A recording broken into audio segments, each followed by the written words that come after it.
तुमची पडत नाही. जर तुम्ही सुट्टी मारत आहे तुमचा फ्यूल डेली बसत असतो, तर डेली फ्यूल घेण्यामागचं कारण काय आणि इथे येण्यामागचं कारण काय, तर थोडं आम्हाला सांगाल का काय तुमचा अनुभव असेल? हाय, मी संध्या. हाय संध्या मॅडम. मी शाळेमध्ये टीचर आहे, त्याच्यामुळे माझ्याकडे एनर्जी डाऊन होत होती माझी. माझं विद्यार्थी संख्या पण भरपूर आहे वर्गात, त्यामुळे दिवसभर उभं राहणं आहे, शिकवणं आहे, सगळ्या गोष्टी व्हायच्या आणि आल्यावर खूप थकवा यायचा. त्यामुळे इथं येण्याचं कारण एनर्जी वाढवण्यासाठी. जर एनर्जी वाढली तर मी वर्गात चांगल्या पद्धतीने काम करू शकते, म्हणून मी इथं येण्याचा प्रयत्न केला आणि 10 महिने झाले कंटिन्यू येते आणि मला चांगला रिझल्ट आहे.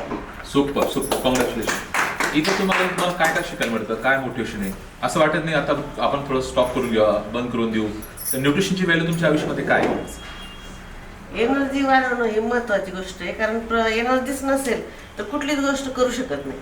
आपण घरातलं काम पण होत नाही आणि बाहेर आता जॉब करायचं म्हटल्यावर सगळ्या गोष्टी करायच्या असतात, त्या पण होत नाही.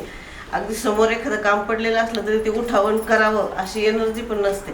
आता जरा एनर्जी अशी आली की ते काम पडलेलं असलं तरी पटकन करून मोकळं होतं. शाळेमध्ये सुद्धा असं आहे की आपण शाळेमध्ये तर इतके कामं असतात की कंटिन्यू एका पाठोपाठ विद्यार्थ्यांचं पण करायचं असतं, ऑनलाईन असतं, ऑफलाईन असतं, एकाच वेळेला सगळ्या गोष्टी हँडल कराव्या लागतात. तर त्या सगळ्या गोष्टी आता मॅनेज होत आहे, त्याच्यामुळे सध्या कंटिन्यू ठेवलं तरी मला काही हरकत नाही. Super super super, welcome.